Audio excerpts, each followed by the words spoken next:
যারা নিজেকে নিয়ে ব্যস্ত থাকে তারা কখনো অন্যের দুঃখ কষ্টকে উপলব্ধি করতে পারে না।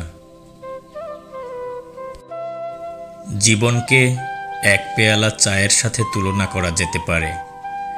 যতই তৃপ্তির সাথে আমরা তা পান করি, ততই দ্রুত তলার দিকে অগ্রসর হতে থাকি।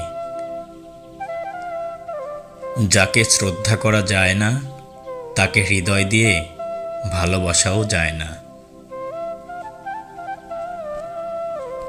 যেখানে অর্থ নেই, ভালোবাসা সেখানে দুর্লভ। জীবন চলার পথে বাধা আসতেই পারে, তাই বলে থেমে থাকার কোনো অবকাশ নেই। যেখানে বাধা আসবে, সেখান থেকেই আবার শুরু করতে হবে।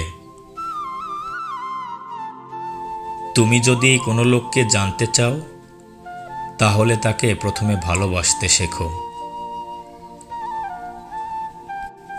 সুখে থাকাই জীবনের চরম সার্থকতা নয়, বরং কাউকে সুখে রাখতে পারাটাই জীবনের সবচেয়ে বড় সার্থকতা। আবেগ আর বিবেক দুইটাই ভিন্ন জিনিস। আবেগ বেশিরভাগ ক্ষেত্রেই ক্ষতিকর, আর বিবেক মানুষকে ভালো মন্দ বাছাই করতে শেখায়। কিন্তু দুঃখজনক হলেও সত্য, আমরা সবাই আবেগের কাছে বিবেক হারাই, কিন্তু বিবেকের কাছে আবেগ হারাই না। যে মন খুলে হাসতে পারে না, সেই পৃথিবীতে সবচেয়ে অসুখী।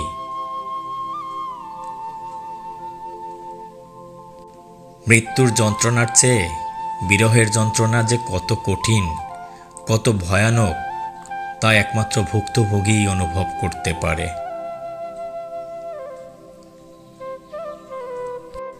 আমার হারিয়ে ফেলার কেউ নেই, কাজেই খুঁজে পাওয়ারও কেউ নেই। আমি মাঝে মাঝে নিজেকে হারিয়ে ফেলি, আবার খুঁজে পাই। সফলতা সুখের চাবিকাঠি নয়, বরং সুখ হলো সফলতার চাবিকাঠি।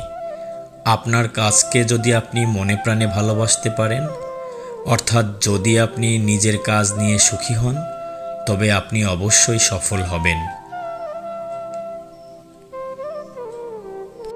কেউ সম্পূর্ণ আপনার মতো হবে না, একইভাবে আপনিও কারো মতো হবেন না।